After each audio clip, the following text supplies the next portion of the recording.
everyone, and welcome to Voices of Hope. I'm Ross Wilsey. And I'm Mike Wade.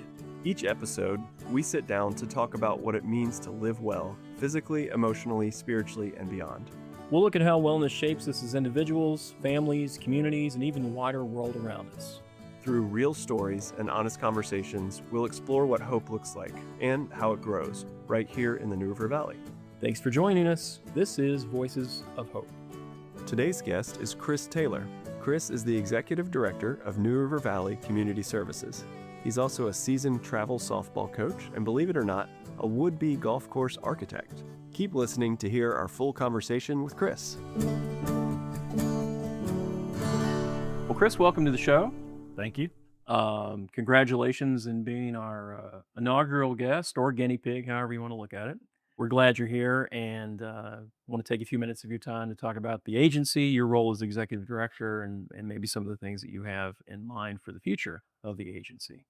First of all, I think we'll just start out. For those of you out there who don't know Chris, we'll talk a little bit about Chris's background. So where you're from, your education, family. Sure, yeah.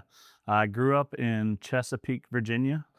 Grew up there, went to high school there. I then went to Virginia Wesleyan College. It's now Virginia Wesleyan University for 1 year. I played on the golf team there, so I really like to play golf. Okay. Wasn't really my vibe. I didn't really like it too much. It was kind of small, a little too close to home, about 20 minutes from home. So transferred to Virginia Tech, got my bachelor's in sociology with a minor in psychology. While I was there, my first year, which was actually my sophomore year, met my future wife, so that was awesome there too. And then I got my master's in social work from Radford University in 2005.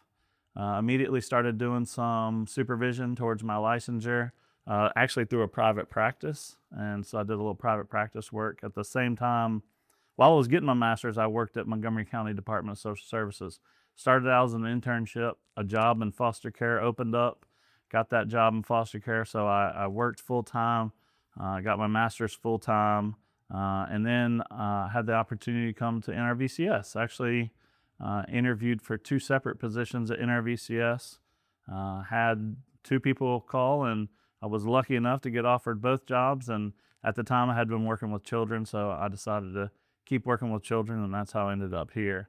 My father growing up was UPS driver, so he was gone a lot, but also involved a lot in sports. We're very sports.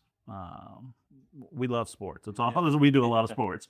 We're outside a lot. We still do a lot of sports, but my dad was always outside with me, throwing balls, stuff like that. My mom grew up, when I was growing up, she was a banker. So she was a head tailor manager at Navy Federal Credit Union. Like I said, we did a lot of stuff outside. I have a half sister. We'll talk a little bit more about that hopefully later, but my half sister has schizoaffective disorder. I'm almost positive she has bipolar disorder as well, so that kind of led me to the field as well. So growing up with her, sometimes, to be honest, was a challenge. So I do have that perspective as well. But had a pretty good childhood. We didn't have everything, but we had enough. And like I said, we like to spend a lot of time outside. So Chris, I started in 2011 here at NRVCS, and I know you started before me. How long have you been at NRVCS now? I started on December 11th of 2006. Okay. So I'm almost done with my 19th year here at NRVCS. Wow. It's been a lot of fun. I've had the opportunity to do a lot of different things. Some people have pushed me to do some things outside of my comfort zone, which have always actually turned out to be really good.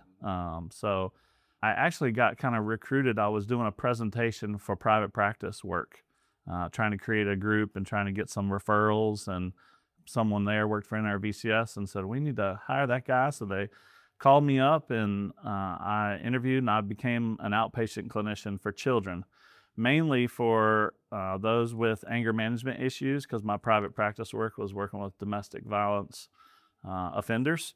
And so really the anger management folks and, the anger management kids and the kids who are on probation were my kind of niche clientele. Mm-hmm. Maybe fortunately or unfortunately, I wasn't too crazy busy when I first started.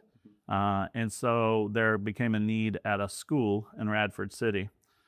So Rob Graham, who I think very highly of, was the principal at McCarg Elementary. They were having trouble with really a couple students, and so we had our school-based program, and so then I became the first school-based person, school-based clinician in Radford schools. So that was cool. Did a lot of work in schools while I was still doing the outpatient, lots of groups over at probation and parole. Met a lot of great people over there too, formed some connections. And then I moved over into the Heart world, which was a program that we had, which no longer exists, but it stood for Healthy Alternatives to Residential Treatment, trying to keep kids in our community. Supervised that really while someone was out on maternity leave for a while, and then moved back into the school-based world.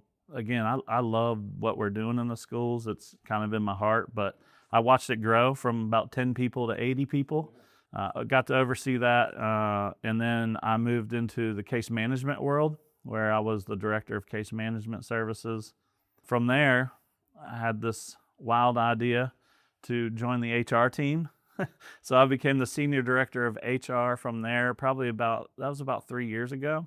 And I loved it. I just, my brain is, I like numbers. I'm a different kind of social worker in that I like numbers. I like spreadsheets. I like seeing how businesses work. And so I thought the HR thing would really kind of help me learn more too. So my kind of, I guess, quote unquote campaign slogan was, you can hire someone to learn NRVCS, or you can hire someone to learn HR.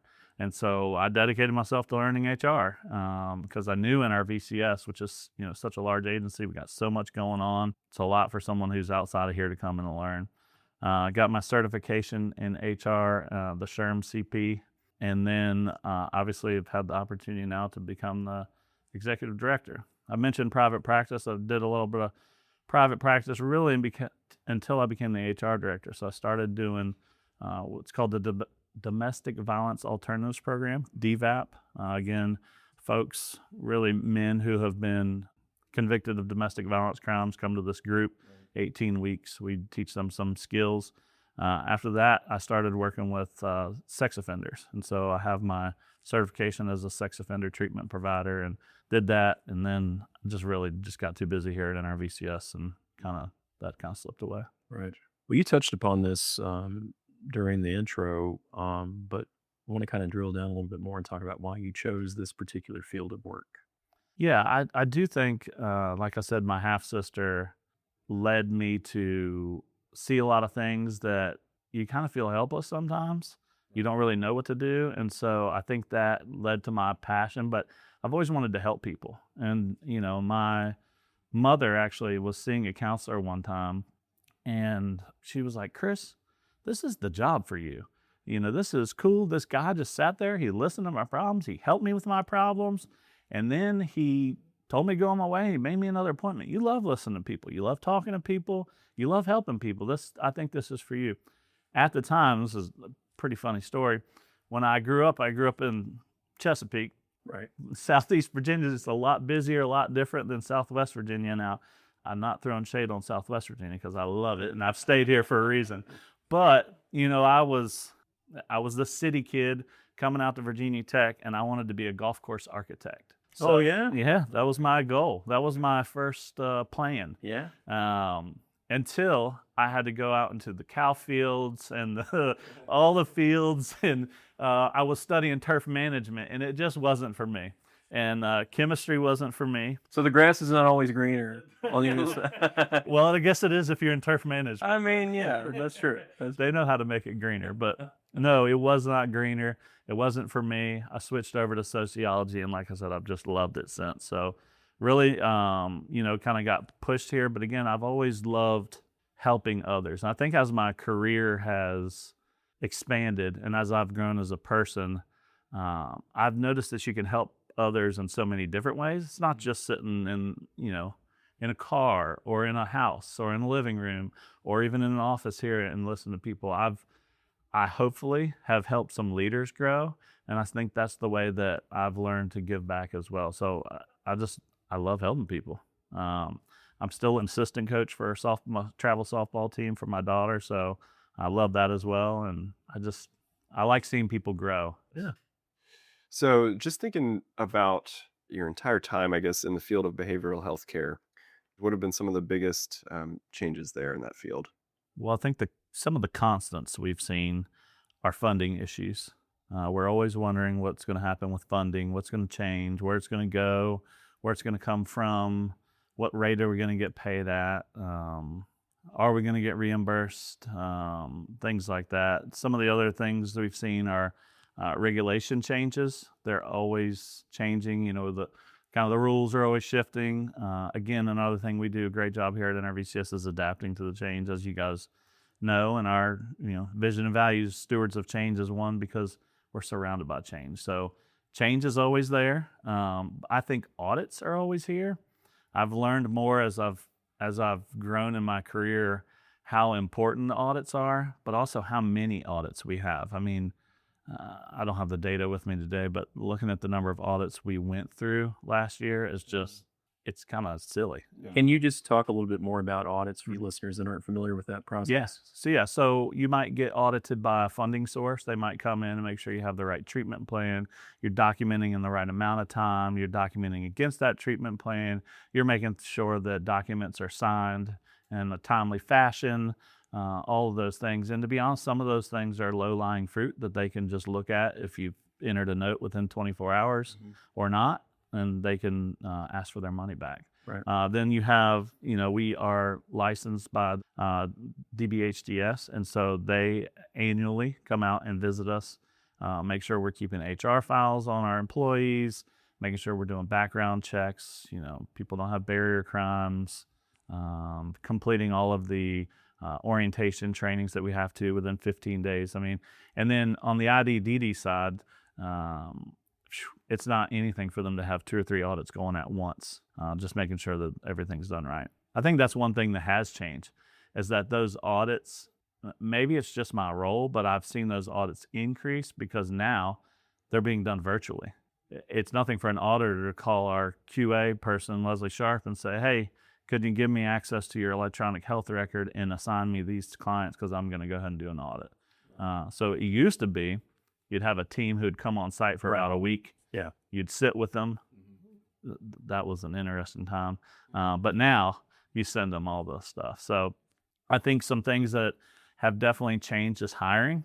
It used to be pre-COVID, when we had an open position, we had people kind of fighting for that position. And we still have that for some positions, but I've noticed that hiring has slowed, which I think many people against many different sectors are noticing the hiring crisis that we're in.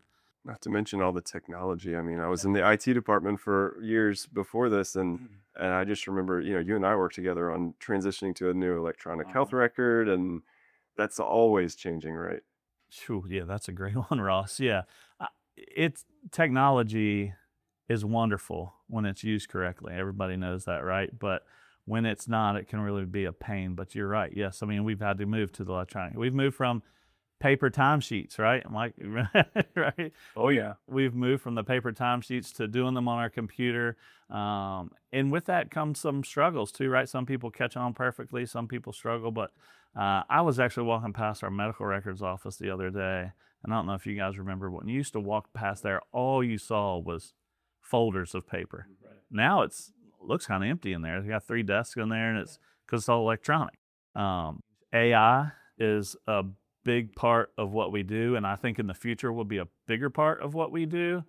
But I think just if there's any counselors listening, AI is great, but you really have to be careful, because I've been to a lot of trainings by attorneys who have seen counselors have AI write their note for them, and they just sign it, and the note's completely wrong, and then they're facing lawsuits. So it's a great thing.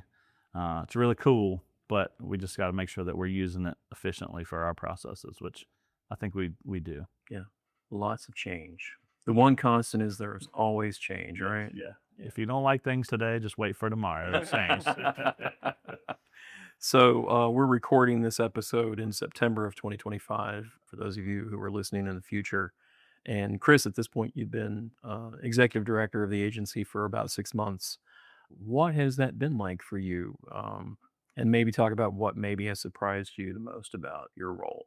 Yeah, I can probably answer what's that been like in one word: busy. Yeah. I had a feeling you might say that. It has been busy. Someone said about 2 months in, do you still feel like you're drinking from a fire hose? And I said, that's perfect. So yeah, it's been really busy. It's been really good. I am truly honored. I mean, if the people who know me know that I love this agency, I know what we do.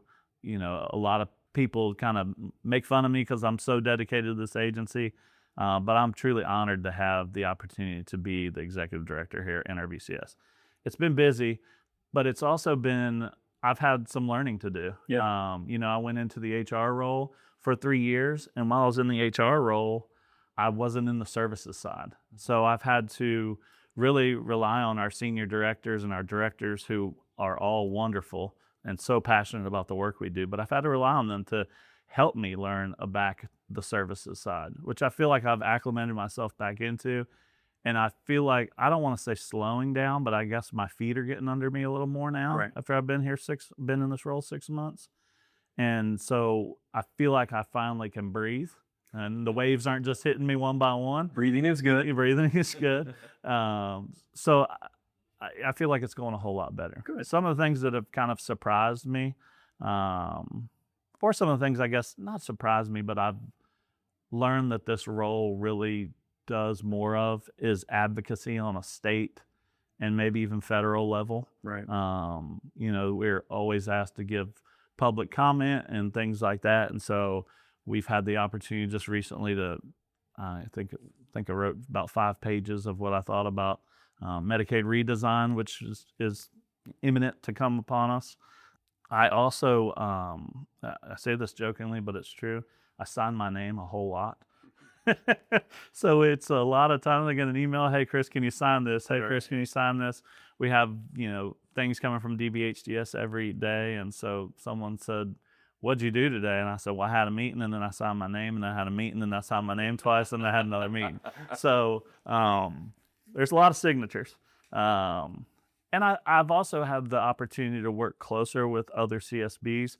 You know, I'm on a call at least every other week with other executive directors from around the state, who also have been wonderful to work with, very supportive. What can we help you with? What can we teach you? And so I've gotten to learn, you know, there's a saying in the CSB, Community Services Board world, if you've seen one CSB, you've seen one CSB. And I do think that's true. But I've had the opportunity to learn that really all the CSBs do support each other to the best of their ability. So that's been cool to learn too. Yeah. Yeah. Good deal. I've also got the opportunity to go out and see a lot more people who work for NRVCS, which has been awesome. I'm a people person. I get energy from being around people. And I've enjoyed visiting different clinics. I've enjoyed visiting our group homes. You know, I got to do that once a year in my HR role for Staff Appreciation Week, but not really going out, sitting down and chatting with people. So Right. I've really enjoyed getting to know other folks who work here too. Good deal. So there may have been some hints here and there in some of the responses you've had so far, but what do you think are some of the biggest challenges we as an agency, NRVCS, are facing at the moment or in the near future? I think 2 of them might contradict each other, but hiring is tough. It is getting a little better right now, but it seems again like it's kind of ebbing and flowing. But I think also our growth. We have about 830 employees now. And I think sometimes in the past what we've done is kept our infrastructure the same, but kept on adding and adding more services. I think in the future, we're really going to have to look at how's our infrastructure help us support the folks who are boots on the ground delivering the services to our clients, to our communities, things like that. And I don't know that we've done that. So I think we need to do that.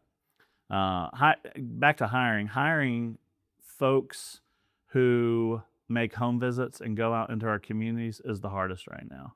You know, we can get outpatient clinicians who come into our clinics and have an office, a dedicated office. But hiring folks in the community has really been a struggle for us. And I don't think that that's going to improve, because from what I've heard, schools aren't teaching that anymore. They don't teach that home visits are a part of social work or counseling, when really it's one of the main parts of what we're doing. That's interesting. Yeah. That's what, I mean, folks are coming in, and we asked them to go to homes, and they're like, they never taught us this in school. Really? Wow. So that's a hill we'll have to climb. But again, I think we're doing good things to hire. We just got to make sure that we keep our foot on the pedal, for lack of a better term. Right. I think Medicaid cuts are something that, again, we're September 25, that are imminent, and that might happen, but nobody knows what's going to happen. Recently went to a community meeting, lots of talented, very smart people in the room, but it's hard to make a plan when you don't know exactly what's going to happen. So Medicaid cuts could be something that is a challenge for us. I think the biggest challenge we're facing right now is Medicaid redesign. If you don't know, they're getting ready to sunset some of the services in July 2026 that we offer, replace them with a couple other services, but some of the guidelines they've put out and the timelines they've put out are really concerning. Like I said, I wrote 5 pages of really worry about if we implement this and how it affects our school systems. One service they're getting ready to kind of do away with is called therapeutic day treatment. We call it TDT. And our schools rely heavily on that service. And if that goes away, and our schools see more behavioral problems today than they probably ever have. Right. Teachers aren't just teachers anymore. They're also counselors. My sister-in-law is a teacher. She's a great teacher because she's also a counselor. So I think teachers are faced with more, and if we take that service away from them, I think schools will really struggle. So That would be a huge loss. Yeah. And we have school systems saying we can't do what we do without NRVCS being in our schools, which is very humbling, but also concerning if the service goes away. So Right. Let's just go back to your role as ED for a moment and talk about some of your priorities and goals as you look ahead. Now that you've got your feet under now that I'm standing on solid and ground. breathing. Yeah, there you go. I think my first goal was to really change our culture. And I don't think that goal is completed, but I think that is my first goal, is that when I started here, we had this feel of family, support. Everybody looked out for everybody. Everybody could talk to everybody and approach everybody. And again, I'm a people person, so if I see you, I'm going to say hi to you. I'm going to ask you how you doing. But I have walked past people that I don't even know, and they're wearing NRVCS badges. I don't want us to be like that. I want us to say, hey, I'm Mike. I haven't seen you. What's your name? Where do you work? What do you do? Where are you from? Stuff like that. So I think my first goal coming in as the executive director has really been to show NRVCS and our community partners that we're a welcoming agency, that the executive director is an approachable person who you can say hi to, you can stop by, but most importantly, you can ask questions. I go to every new employee orientation we have. My advice to them is ask lots of questions. We have so many acronyms, we have so much stuff going on around here. Ask lots of questions. So I think my first goal is make this that family feel. And people say we have 830 people, you can't have a family feel, but you can. And we've seen it change a little bit in 6 months, but I think we just need to keep doing that. And I think I probably could or might get some criticism about that's not a future focused look. I would argue with those people and say that's exactly a future focused look, because if people feel like this is a supportive family environment, I mean, you always stay with your family no matter what. And I get we're not truly family, but Yeah. I got a lot of friends who I consider family as well. And so I think if we can create that atmosphere here at NRVCS, it's a better place to work. And I think we've seen that. We have some people who used to work here who are trying to come back to work or are coming back to work.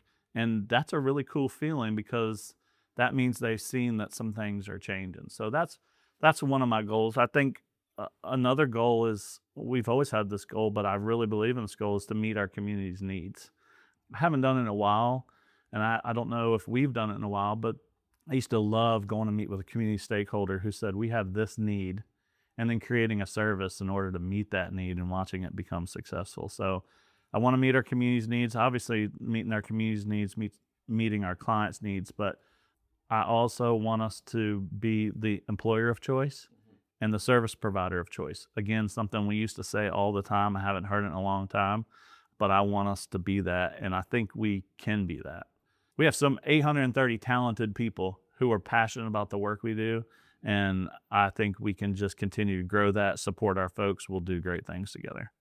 Great. What is the best part of your job, if you could pick one thing? The people, the teams. I also tell new employees every time, the thing I love most about working here is the support you get. I love seeing the changes we make, but I also love hearing about those changes. When I go in the community, I just went last week and met with someone and said, what can we do better?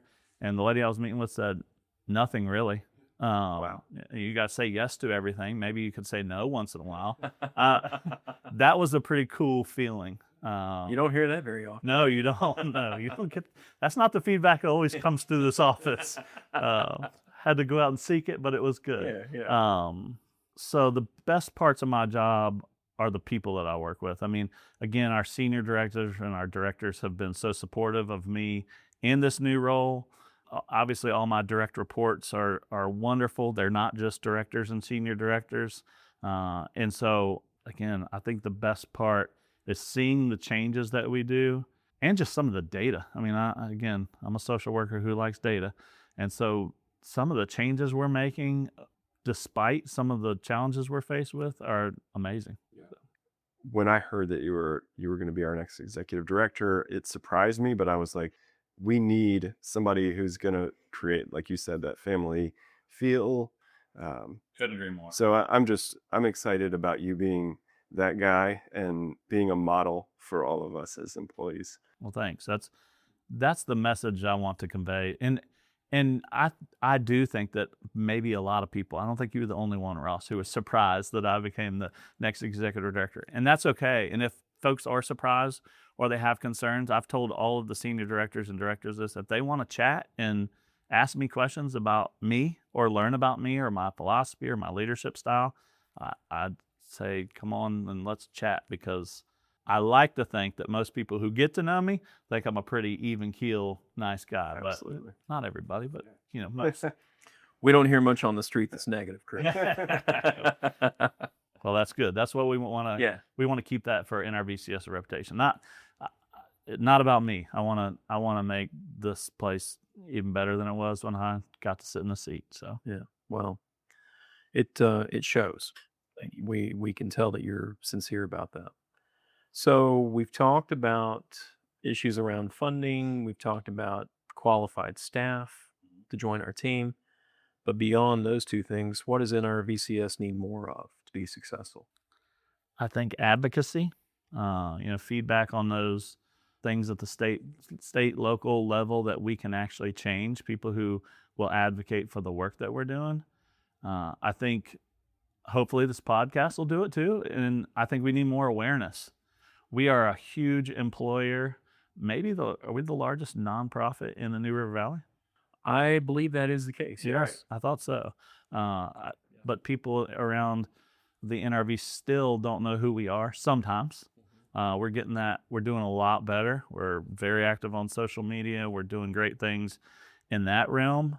But I think just awareness of what we do. I think awareness of what we do, but awareness that we are a great employer and a great provider of services. And so the more we can make people aware of it, the better. And awareness of what we do doesn't mean that every Joe and Jane out there needs to understand every service and program that we offer as a behavioral health agency. It's that we're here to help, and these are the issues that we can help with.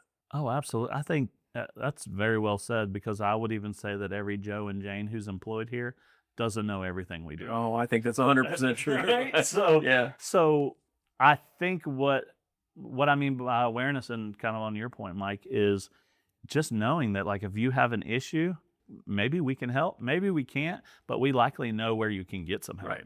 So we're a willing partner. I think maybe that's one thing that I'd want to change too, or one thing that I've really been working on changing, is going around meeting our community stakeholders and making sure they know that we're a willing partner in whatever it is that they need. Now, some things are in our lane and we can do them, and some things aren't, but we want to be a willing partner who helps and, again, comes up with solutions, and we don't have to own everything. Right.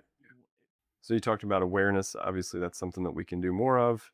Listeners who are hearing this podcast, what's an important thing they can do other than spread the word just to support agencies like NRVCS? I think what listeners can do besides spreading the word is advocate for mental health, advocate for substance use, advocate for IDDD services, really behavioral health services, what is what we do.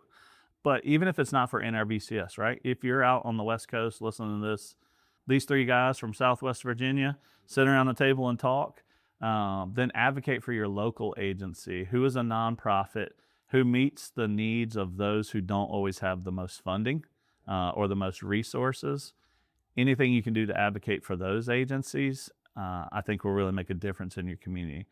I also think what we have here in the NRV is so rare. You know, we go to conferences and we say, how often do you meet with your schools? And CSBs are like, we don't go in the schools. And so I think communities need to build the partnerships that we've built in the NRV, because then you can call people and say, I need this. But most importantly, I've said this to, again, all the stakeholders we've met, is a partnership is not just sharing all the good things you're doing. It's sharing the things you're struggling with too. Hey, Chris, I felt like you didn't represent this in a meeting, and I would like to see us do better. That comes with a relationship.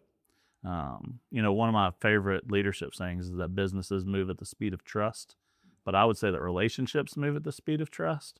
And so when you trust people, you give them honest, quick feedback, and you don't have to kind of skirt around what people are thinking. So advocate, be honest, and build partnerships. And the more we're talking about mental health or agencies like this, the more we're going to get rid of stigma, right? Yeah, absolutely. I've talked about my family's struggles with mental health. I would venture to say that almost every family has someone in their family who suffers with mental health, substance use, IDDD, behavioral health issues. And so we're not immune to it. There shouldn't be a stigma. We all need help. I need help. I'm sure you guys need help with some things. Sure. So we all need it. Well said. Let's get back into some of the personal side of your life, Chris. What are some things that you do outside of work to maintain your own wellness? Because that's a big part of what we're trying to do with this podcast, is promote wellness and self-care and that kind of thing. So how do you practice that? Yeah, the message that we're spreading of hope is cool. It's a really good 4-letter word. Yeah. So the bad 4-letter words, right? Right. But I think as we've created this campaign, this hope campaign, really you guys have created this hope campaign, we have spread so much hope. The videos, everything you guys are doing is awesome. But for me, I have a wife and 2 daughters. They're 16 and almost 18, so we'll call them 16 and 18, senior and a junior. So we spend a lot of time together. Like I said, we like to be outside. We like to do anything around water. So that's pretty relaxing for me. Right. I still play golf as often as I can, not as often as I'd like to, but as often as I can. Like I said, I assistant coach my daughter's travel softball team, so we travel a lot, and this is a big year for her trying to get recruited and things like that. My oldest daughter wants to go into nursing, so we've been visiting a lot of schools and things like that. So to me, it's family time. Yeah. I love spending time with my family. Blessed to have such a great family. But yeah, we like to get outside. We don't like to spend much time inside. Yeah, play golf, hike, swim, visit restaurants that have outdoor seating. I mean, we love being outside. Yeah. Nothing wrong with that. We're almost to the end of our time, I guess. But if you hadn't gone into this field, what do you think you would be doing? Not turf grass management. Okay. That wasn't for me. My wife always says that if you weren't doing what you're doing, you would have been an accountant. So I'm not gonna lie. Like I said, I'm a big sports guy. So when I was growing up, you know, when you're a kid, you always think you can be a professional, whatever. That lasted until about high school, and then I realized I wasn't good enough. But I always had this dream also of working for ESPN. Really? Yes, doing some kind of something with sports. But I don't know that would really meet my needs. So I would say probably accountant, something like that. Yeah, something with numbers. Maybe it's my mom's background as being a banker. So Yeah, I think that may have had something to do with it. Yeah, for sure. Any final words of wisdom for our listeners out there? I mean, I think Ross probably said it best. I mean, some words of wisdom I give my kids hopefully every day is just to be kind. Be kind to others. You never know what people are going through. A lot of people are going through a lot of different things. And again, that stigma of asking for help. So I would hope that anybody who's in need of help would ask for help, whether that's professionally, from your best friend, from your coworker, from I don't know, the person walking past you in the street. And then I say it to all new employees, but I'm a firm believer in asking a lot of questions. Again, with this role, I've had to ask a lot of questions. I've had to kind of swallow my pride sometimes and say I don't have to have all the answers, and so I have to ask these questions of people that I rely on, and everybody's been great to do that. So be kind, ask lots of questions, and have fun. Stay outside. All right. Yes. Well, thanks for being such a good sport and allowing us to ask you a bunch of questions. Absolutely. Thank you. Appreciate y'all having me. Yeah. Thanks for listening to Voices of Hope. If you enjoyed today's conversation, we'd love for you to rate and review the podcast and help us spread the word. Voices of Hope is a production of New River Valley Community Services. To learn more or listen to past episodes, visit nrvcs.org/podcast. And remember, hope grows when we share it. So keep the conversation going, and we'll talk to you next time on Voices of Hope.